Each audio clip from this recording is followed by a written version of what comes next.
Welcome back, folks, to another exciting edition of Let's Play Tyranny. As always, I'm your host, J Square John Jeremy, and last we left off, we had arrived here at Lethian's Crossing and gained a new party member, Sirin, the Archon of Song. We've also spoken with Ring Dropper Saratha, and we've been looking for Eladan. Turns out, the house we went to is indeed Eladan's house, but Eladan is not home right now. I presume it's because it's nighttime, although why would Eladan not be in his home at night? I'm not sure why. So let's instead go ahead and speak with Sirin. It's our first interaction with her since our time in the Scarlet Chorus camp. Good day, Fateinder. Sirin nods to you. What do you need? I would know more about you. What do you want to know? Tell me about your homeland. What is there to say? It's a fuzzy memory, hardly worth recalling. I was born in a northern farming village without a name. That's how out of the way we were. A bunch of families ended up settling near each other, and that was my village. It was about 20 miles from Shadow's Rest, and you probably haven't heard of that either. We were farmers, poor and isolated. Nothing about my home or past is worth dwelling on, Fatebinder. I barely remember my father, my mother is dead, and the only thing people ever wanted from me was my song. The girl is powerful. Bring the songbird, we need a blessing. Our crops are withering. What has that bitch done? Her voice falters at the last statement, and she shivers a little. Nothing in your past is worth dwelling on. It looks to me like you remember something. I suppose when an angry mob that fears you and what you can do stones your mother to death while she shields you with your body, it sticks with you. What do you remember about your family? The good thing about being taken from home when you're a child is that you can't miss the childhood you never got. What do you want to know? You were taken from your family? Technically. By the time I was taken, there was no family left to be taken from. But Kyros' forces had gotten word of my talents and decided I was better used taking over the world than helping local farmers. You have no family left. What happened? What do you think? They're dead. My father might not have cared about me, about us, but my mother would never have let anyone take me while she lived. Without anyone to protect me, I was whisked off to Kyros' court. How would you describe your father? Worthless, hopeless, devoid of human emotion. Sometimes I feel like we were complete opposites. He seemed incapable of feeling anything, and I seemed to be nothing but raw emotion. Narat let it slip that my father sold me to Kyros and was responsible for my mother's death. Someone had to egg the crowd on, and someone had to tell Kyros' men where I was. Not that it matters. He's dead, and I'm better off without him. What do you remember about your mother? She's dead, so I don't have much to remember. She loved me, that much I know. But sometimes I wonder if what she felt was love or fear. Fear for me, or of me. And sometimes I don't think that there was a difference between the two. My mother loved me when no one else did, when no one else could. The world wanted nothing but my voice. All my mother wanted was my happiness. She was the only person in my life that did. Tell me about your mother's death. No, Fatebinder, I can't. Please, don't make me talk about it.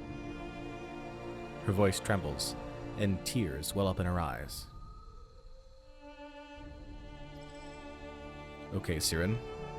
I will never ask you to tell me that story. Thank you.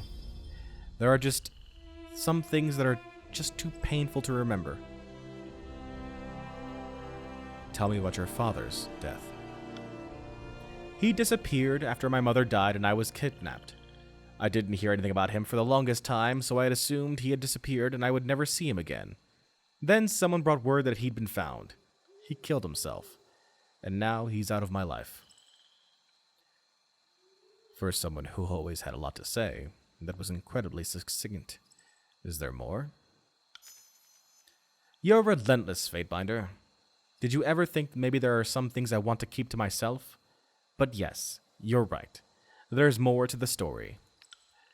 When I got word he'd been found, I had him summoned to Kyros' court. I wanted to see the man who had condemned me to the life I was leading. When he arrived, I went to see him privately. I wasn't sure what I would feel. Anger? Hatred? I didn't expect apathy. For the first time in my life, I felt nothing. Standing there, staring at the man who ruined my life, waiting for him to notice me, my heart was dull and disinterested. Then he looked up and smiled. He smiled when he saw me. Can you believe that? He smiled and opened his arms to hug me, and it felt like someone reached into my veins and squeezed my heart, sending hate flooding through my veins. So I sang him a song. I told him how tired he looked, how haggard he seemed.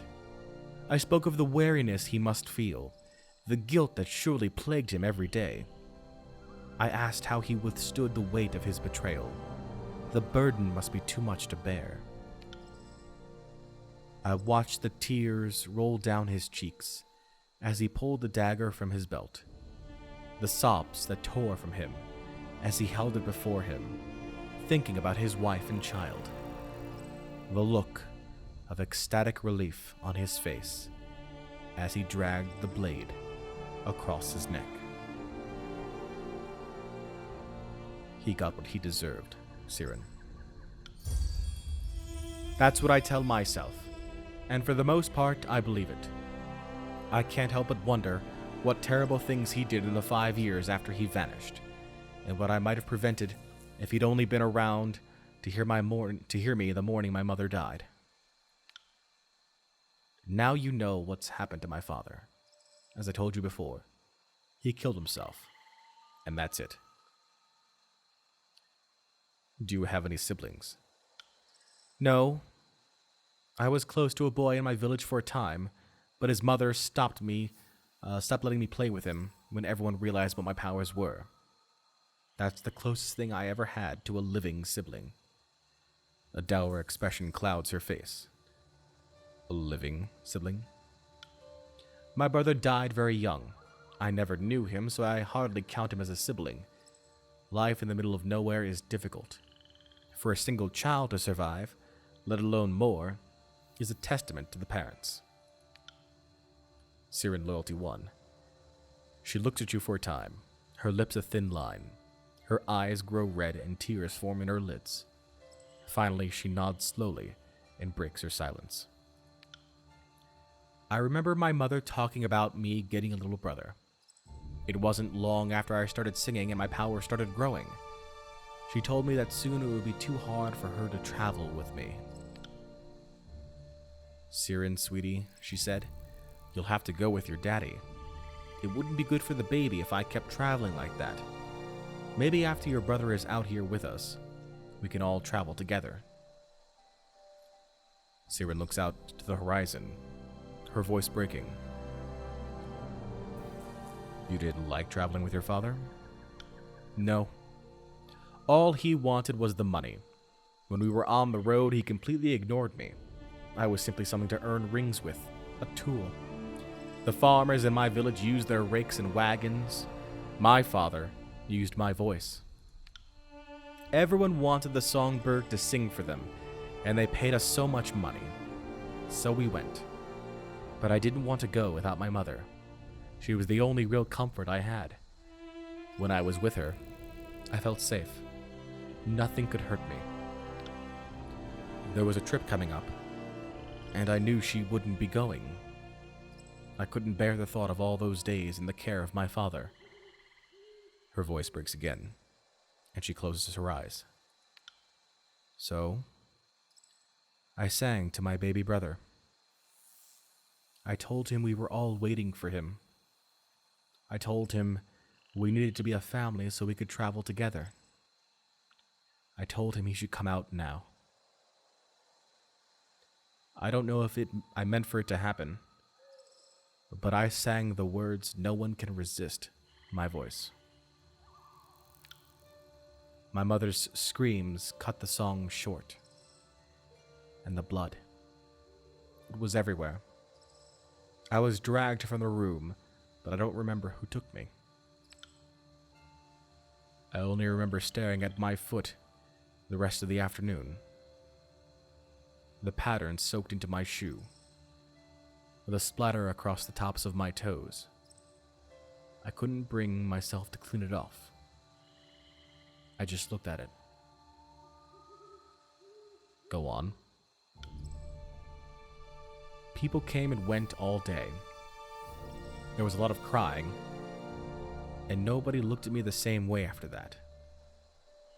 My mother told me that things like this happen all the time, but even at 5, I knew what I had done, and part of me was happy.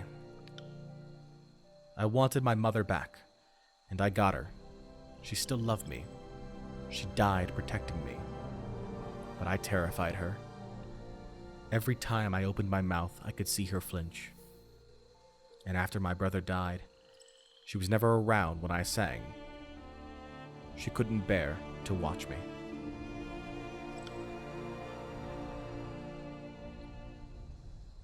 How long have you been practicing magic? Always. I have no memory of being without the power. It has been my driving force, and I am who I am because of it. Every defining moment of my life is because of my voice and the power behind it. I have become what it made me, and it is what I have done with it. Tell me about your time with the voices of Narat. What do you want to know?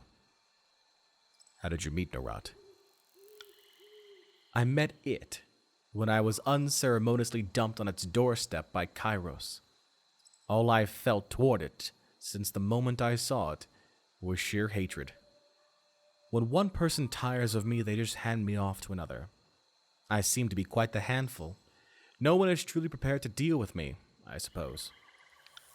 I was in its possession for 3 years, stuck doing what it wanted, until you came along and started messing around with Kyros' plans. What did Kyros give you to Narat? I made the mistake of trying my song on Kyros, and forgiveness isn't exactly in the Overlord's vocabulary. Interestingly enough, I think it almost worked. Can you imagine how differently things would have turned out if I'd had a little more practice?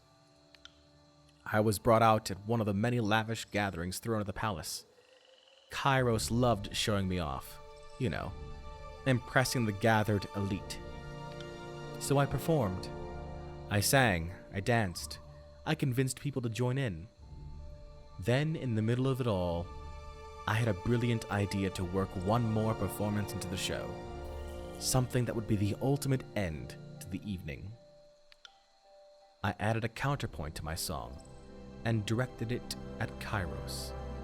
In it, I mentioned that it might be in everyone's best interest if Kyros ended up impaled on a sword. I honestly didn't think it would work, but why not try, right? It went as far as Kyros unsheathing one of the Royal Guard's swords. But then everything stopped. I don't know why. It was probably me. I got too excited and lost my control. But whatever the reason, Kyros was suddenly out of my control and let out a terrible shout.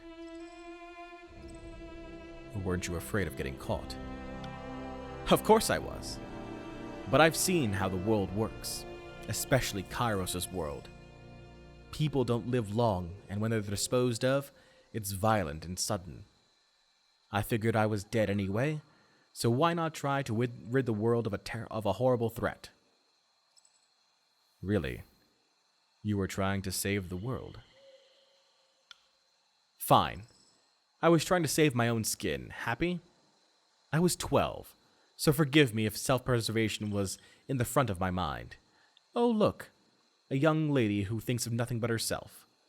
Do you want to hear this story or not? Go on.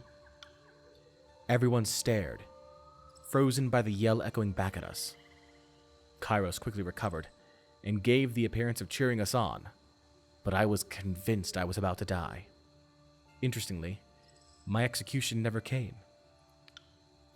I finally realized I couldn't have been punished at the party, because Kyros would have to admit I had exerted my will onto the Overlord, and without a good reason to call for my death, I couldn't have been executed afterward. I was the songbird. I did nothing but spread Kyros' will and gather the armies. Would you execute your best and most loved recruiting tool? So Kyros worked with Nerat, and they gave me this helmet to bring me back into line. Then I was handed over to Nerat, that monster, because it is one thing in the world I cannot control. Present company excluded, Fatebinder. Why can't you control him? I've been inside its mind time after time, and I've never been able to get a handle on what's going on in there. Every time I talk to it, I feel like a different person is talking to me, and every one of them wants something different. And one in particular wants something it's never, ever going to get. What has Nerat had you do for him? Now, if that isn't the question that goes right to the heart of the storm, I think you should ask me what it hasn't had me do, or at least tried to make me do. Wait a minute. What does Nerat want from you that he's never going to get? Come on, Fatebinder. You can't be that naive. I'm still a child, and I know about adult urgings, as one of my old teachers so clumsily put it. Somewhere inside that chaotic mind, I saw the most depraved and disturbing desires I've ever had the fortune of feeling. No matter what Nerat says to you, do not trust it. That will always end badly.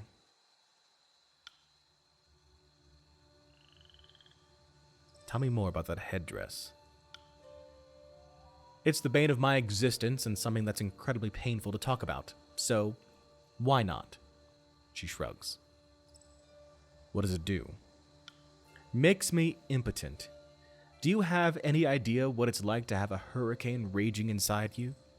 To feel the gale crashing against you to be released, but only feel a gentle summer's breeze.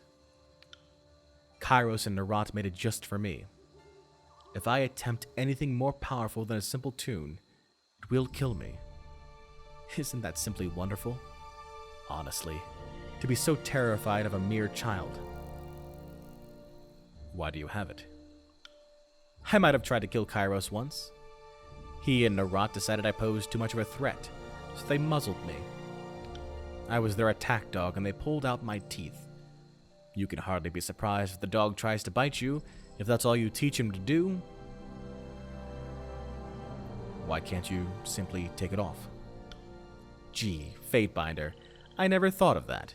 Here, could you unclasp it for me so I can get out of it? Because I'll die if it isn't removed the proper way, you simpleton. Do you think I'd leave it on otherwise?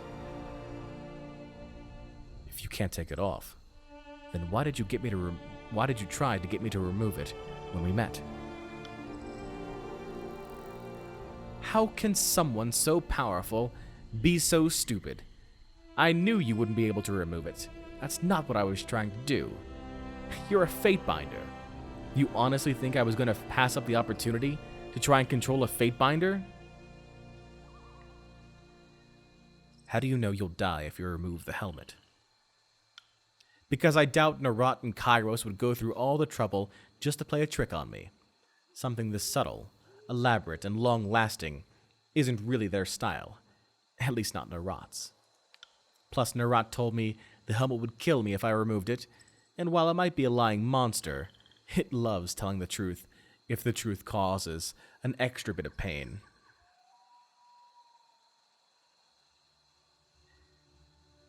You believe Nerat. Maybe he's just toying with you. Have you tried removing it? I'm not going to risk my continued existence on a maybe. Plus, I already tried. When they first put it on me, I got one of the worst headaches I'll ever have. So I'll leave it where it is for now. What would it take to remove it? Someone beating the information out of Nerat or Kyros.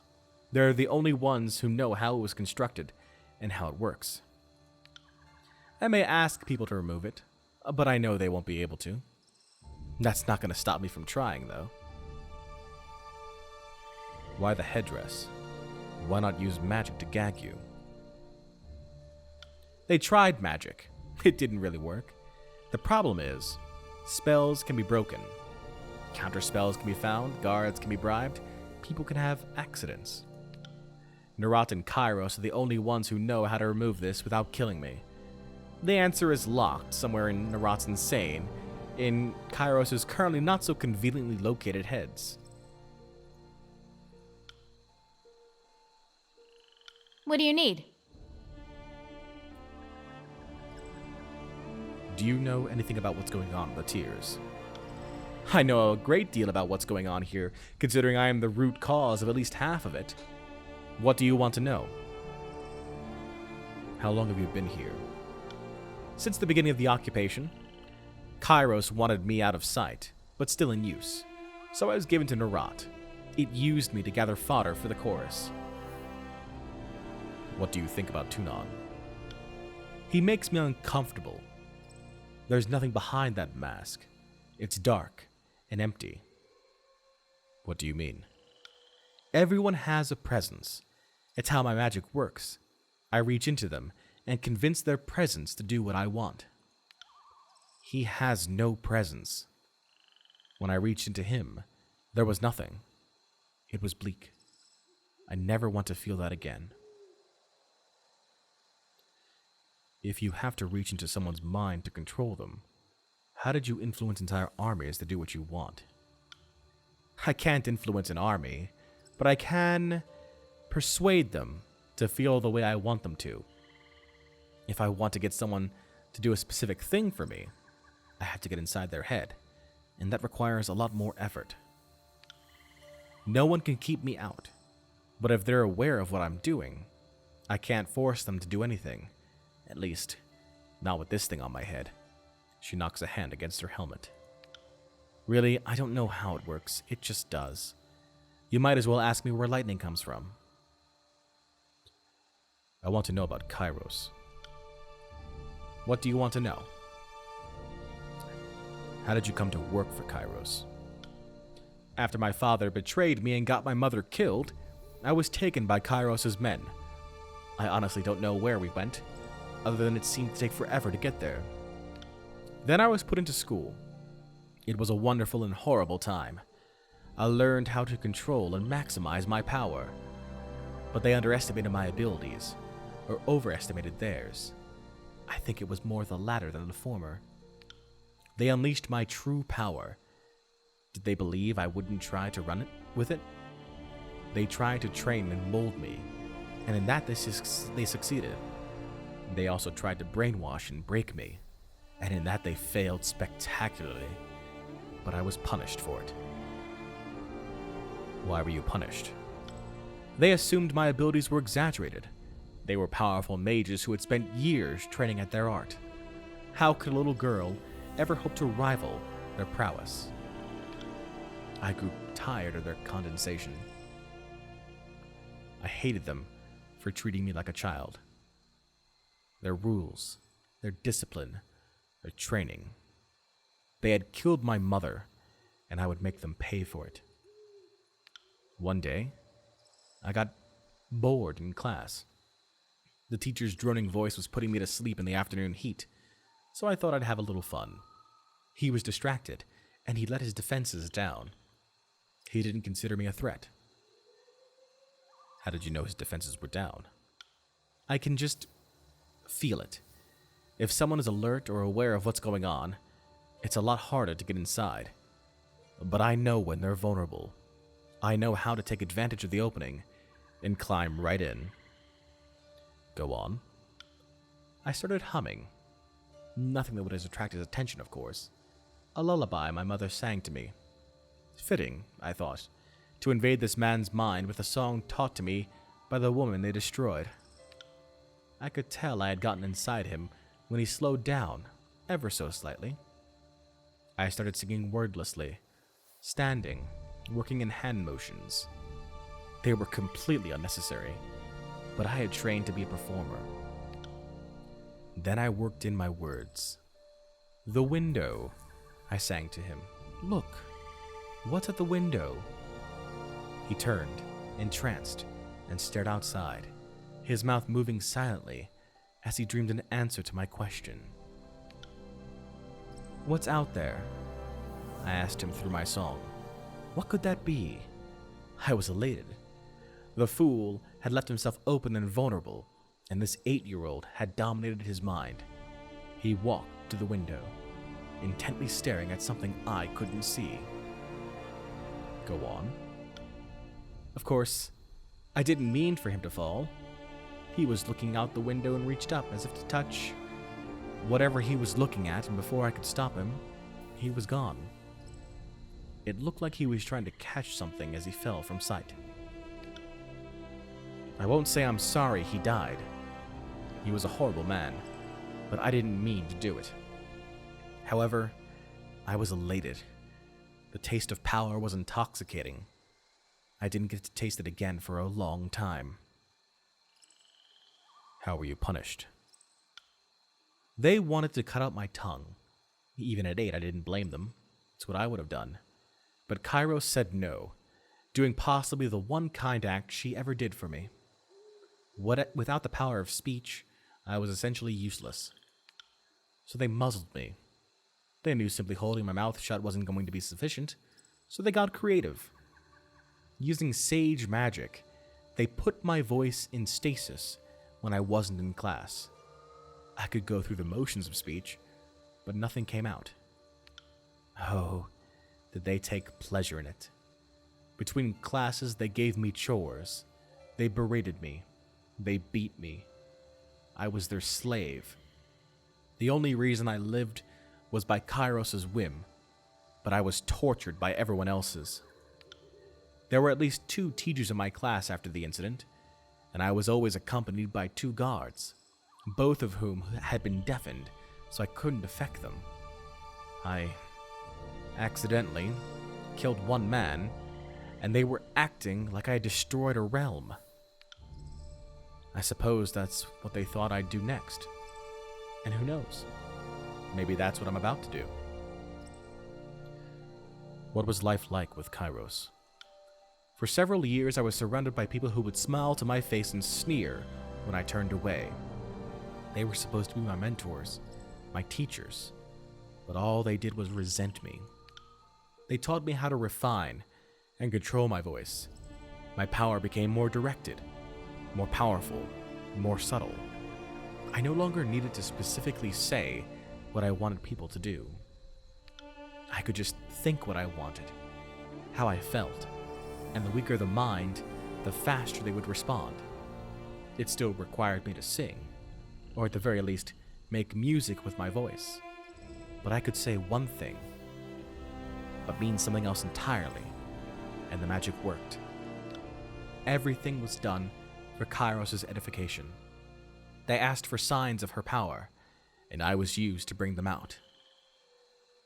People praised my name to the extent that was allowed, but if the focus of adoration was ever truly pointed toward me, it was quickly stifled. I didn't see much of Kyros. She was busy taking care of her affairs, but I was never allowed to forget by whose power I was allowed to exist. I was paraded around like the new jewel, and since I had real power, it took a while for the luster to fade. But when I tarnished, I corroded through. And when I stopped being a pleasant distraction, I was passed off to Narot to be forgotten. How long did you work for Kyros? 5 years. 2 years of dedicated training, 2 years with training interspersed with travel, performing miracles in Kyros' name, then a year being his pet. What do you think of Kyros? Honestly, I didn't really think of him at all at first. If I wasn't getting daily reminders that he owned me and could have me killed at any time he wanted, I would have completely forgotten he existed. Don't misunderstand me. I despise him. It's because of him I don't have a family. It's because of him my mother is dead. It's because of him I am here instead of anywhere else. But as a child, I was kept too busy to interact with them much. Wait a minute. You've called Kyros both him and her. Did I? How clumsy of me. Must have been a slip of the tongue. She smiles mischievously. Is Kyros a man or a woman? You really don't know, do you? That's fascinating. I assumed a Fatebinder would have been given an audience with him. It doesn't seem like she'd let you perform actions in his name without speaking to you. That's part of the mystique, isn't it? If your enemies don't know anything about you, how can they properly plan? So why would Kyros let anything out that he didn't want the world to know? Tell me, Sirin. No. A lady has to keep some secrets, and this is going to be mine. It feels good to have some power in this relationship. It's not going to matter once you defeat him anyway. She'll be gone.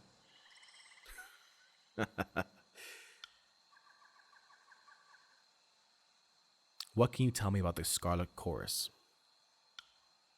If I never talk to another chorus member my entire life, I will consider it a success, no matter what happens. She folds her arms across her chest and levels a steely gaze at you. Then I am thrilled to turn your attempted success to a constant failure. I'll try to talk to you more often. Oh, verse. Anything that helps numb me to the droning sound of your voice. Now, do you mind? I'm speaking with the Fatebinder. What do you want to know? You weren't a member of the chorus? What? Absolutely not. The only reason I worked with them was because I was being forced to. Once Kyros had this monstrosity placed on my head, I really had no choice. I'm not powerful enough to force them to let me go, and they had the numbers to overwhelm me if I tried anything. So I did what I was told, until you showed up. What was it like working with them? Well, at first, I was treated like a queen. I spent all my time recruiting, and let's be honest, the Scarlet Chorus isn't choosy, so it was easy to convince people to join. Toward the end, I actually started fearing for my life. With this thing on my head, I couldn't effectively control an entire army, so hobbling me was quite an intelligent thing for Kyros to do. If anyone had realized I couldn't hold all of them back, I would have been in big trouble. Your little stunt at Vendrian's Well couldn't have come at a better time. What do you think of them? I'd have thought my look of disgust kind of answered that question, Fatebinder. They're a worthless, hopeless, a disorganized bunch of savages who soon will tear themselves apart from the inside. What's your opinion on their methods? They randomly grab anyone and anything they can get their hands on, and hope they'll work if they beat them enough. Sounds like the makings of a fantastic army to me. I'm repulsed by them, and everything they do. Nerat is a disgusting excuse for a leader, and I look forward to the day I can watch the life drain from its insane eyes. Am I being clear enough for you, Fatebinder? What do you know about the disfavored? I really don't know much about them, Fatebinder. I never got a chance to work with them, so I don't think I'll be much help on this topic. What do you want to know? What do you think of Graven Ash? He seems capable enough. He's organized and truly seems to care about his men, contrary to practically everyone else I've met here. Have you seen them in action? Briefly, at a few of the battles during Kyros' conquest, but Nerat liked to keep me locked up tight, so I never got a good look at them fighting. You never worked with them? Not directly. I have been used to inspire people occasionally, and the disfavored were in those groups, but if you're looking for anything of merit from me on the disfavored, I'm not going to be much use to you. What about the other groups in the tiers? Who do you want my opinion on? Tell me about the Stonestalker tribe. Not even worthy of my attention. A beast is a beast, and you can never make an animal anything more than what it is. Tell me about the local rebel groups. What group do you want to talk about? Tell me about the Vendrian Guard. Are they even still pertinent? After the events of Vendriad's Well, I would have thought no one would want to talk to them anymore. And just because you've decided to throw your lot in with them doesn't change my opinion of them. They may have held off Kyros' forces, but I think anyone could do that in an ancient fortress with nearly impenetrable walls. Tell me about the Unbroken. I haven't had much exposure to them. Ash was intent on dealing with that problem, so they didn't ask for my help. Tell me about the Bronze Brotherhood. They're not the most helpful people, but they seem like they want what's best for Lethian's Crossing. Plus, it was a lot easier for me to recruit my own followers with them around. I didn't have to worry about anyone being taken by the Scarlet Chorus, or killed by the Disfavored. Tell me about any of the mage guilds. Generally, I don't like throwing in with other mages. I've not had a good experience with them in the past, so I keep my distance. And they're so demanding. You ask them, very nicely I might add, how to cast a spell, and they insist they're not a charity, and they're not going to hand out their secrets out of the goodness of their heart. Right. Like there was anything good about that one. And I didn't even use my magic on him. That's gratitude for you. She trails off and gives you an intent look. Suddenly your head feels like it's too small for your brain. She closes her eyes and takes a breath, and the feeling dissipates. Who do you want to talk about? Tell me about the sages. I can't say I'm too happy with them, since it was their magic that bound my voice when I was a child. But they are an influential group with infinite knowledge. At least, they were. Can you imagine how powerful you could become if you had access to their collections? Tell me about the Earthshakers. Incredibly powerful, but strangely focused on their studies. Why would you want to pour your energy into one thing? Branch out! The magic they're missing out on is incredible. Tell me about the Forgebound. The group that Kyros used to make my hobble? The less I have to think about them, the better. They might be good craftsmen, but unless they craft me a way out of this prison, I'll let you deal with them. Thank you. What do you need? What do you think of your travel companions? Are we trading in gossip now, Fatebinder? Or are you collecting information to use against us? She arches her eyebrows inquisitively. What do you want to know about? Tell me about Barrack. The walking ring pile? Let's hope you never have to go anywhere unnoticed. There's nothing particularly wrong with him, I suppose, but he doesn't seem overly bright. I mean, what kind of idiot do you have to be if you can't even take off your armor? Maybe he's pretty, but wrapped in that getup, who can tell? She looks at Barrack, smiles, waves, and blows him a kiss. What was that you said? I couldn't quite hear you. Barrack grunts, turning to face Sirin. It's okay, Barrack. I didn't say anything about anyone important. She speaks slowly and deliberately, patting him gently on the shoulder. She then puts her hand to mouth, suppressing a small giggle. I'll admit he can handle himself in a fight, but he could use a little more up here. She taps the side of her head. Tell me about Ebb. She's got some power in there, that's for sure. And as long as I'm crippled, I will, begrudgingly mind you, admit she could probably win if we were pitted against each other. Though I suppose I should watch myself around her. You never know how people will react to a challenge. Tell me about Lantry. I'm jealous of him. I've heard so much about the Vellum Citadel, and he actually got to see it before all the unpleasantness. She trails off, a sour expression on her face, her wiggling fingers miming tiny explosions. Although not all sages are necessarily worthy of praise. Some are a little overly fond of excesses, of one kind or another. She arches an eyebrow. Tell me about Verse. That bitch? I'd walk her off the spire if I knew I could get away with it. I don't know why you even waste your time with her. Oh, don't give me that look, Verse. I'm not gonna pretend to like someone I don't. At least you know where I stand. Subterfuge is so low class. Trust me, you manipulative worm. The feeling is mutual. And I find it ironic that you find subterfuge low class, considering how you get inside people's minds and fuck them over. If I could get away with it, I'd put a blade inside that pretty little head of yours and twist until your mind was as scrambled as those you invade. How vivid. Sirin turns to you and makes a little see what I mean gesture at verse.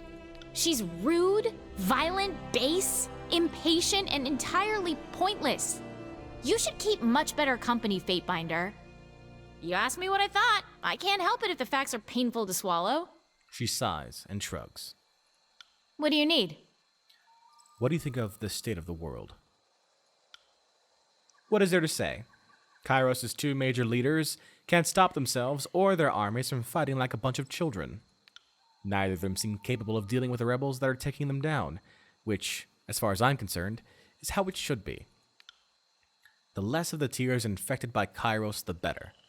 If we could eliminate the armies entirely, I would consider that the true victory.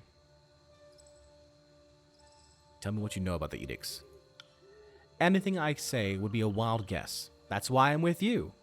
You seem to have a connection to the power of this land far beyond anything an Archon is capable of. It intrigues me. I want to learn what it is and harness it. Sadly, I don't have the magic needed to enact or break an edict. At least, in my current state. Maybe if you got this helmet off my head. She gives you a knowing stare. I'd remove it if I could. It's true, at this point I probably would. Just because escape is futile doesn't mean the prisoner is going to give up trying. It doesn't hurt to ask. She holds up her hands. You're an Archon. You must know something about edicts, Sirin. You'd think that, wouldn't you? With all my training and education, Kyros left a very big void in it all. Almost like it was intentional. What do you need? You have a way with words, Sirin. Were you instructed on how to speak with others? Of course! One of the only good things that came out of my time with Kyros was my education. My teachers insisted I be trained on the proper way to speak with the royal court. I was frequently mistaken for someone older, so I think I got away with a lot more than I could have otherwise. For all their failings, they made sure I was properly educated. My favorite class was learning how to talk to people into doing what you wanted without using magic. Can you believe that? Why in the world would you risk it? But it was a fascinating subject. Could you teach me some tricks? Certainly, Fateinder. I don't remember how much of my training I remember, but I'm sure I can help you out. She leans in close, and in the softest of caresses, her lips brush your ear.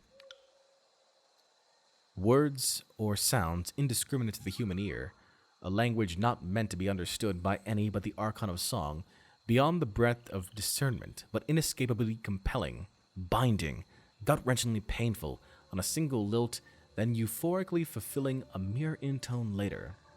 You blink, and realize the muzzy, spine-tingling murmuring in your ear has fallen silent. Sirin draws back with a satisfied sigh, beaming at you, and the perfect image of a sigil, the invocation of her name, brands itself into the depths of your mind.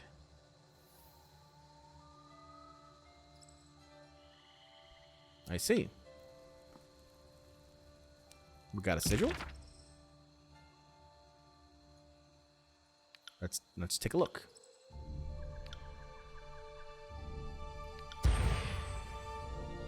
Interrupt, armor penetration, recovery, accuracy, chain. Would that be the regular one? I don't see her sigil on here. Is it a core sigil? Force, atrophy, lightning, frost, illusion, life, focused intent, guarded form, channeled strength, proximate action. Maybe that?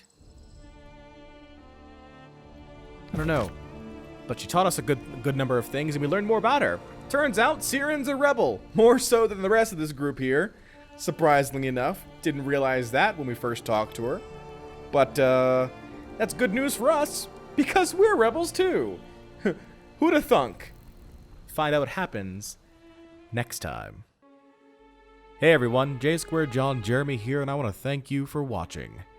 Check out another video from yours truly, or take a look at the playlist for this series.